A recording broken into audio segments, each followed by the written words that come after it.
People living near the site of a proposed service station on the M42 say they're stunned and furious after plans were unveiled for a £65 million project. Well, previous applications sparked outrage and the proposals were eventually turned down by the Secretary of State back in 2009. Developers say it'll be good for the local economy and hundreds of jobs will be created. Rajiv Popat reports.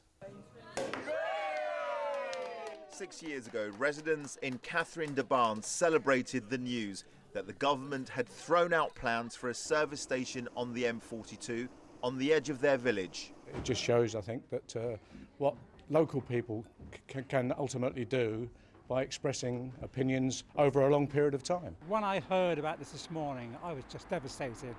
But today, in the same village, there's anger and confusion. It's an excuse to build hotels and retail outlets in the Greenbelt area. Yeah. Plans were once again unveiled for the Solihull services, the biggest motorway service station in the West Midlands.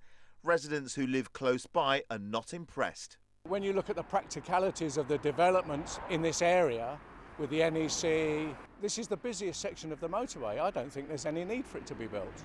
This is a beautiful part of the country enjoyed by local residents, many of whom were retired and come here to retire. So for such an incursion upon their lovely countryside and green belt is just devastating for them. Is there a touch of NIMBYism? Is it a case of not in my backyard? No, I think we need to protect those areas of the country that are precious to us, rather than carrying on developing beyond belief.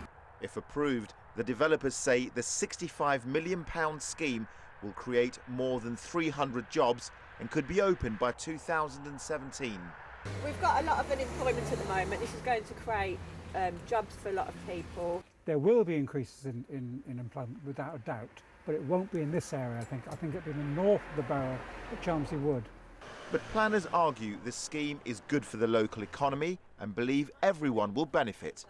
There is a neighbouring listed building that we will bring back into use and that will be used for business purposes, again offering more opportunity for jobs in the area.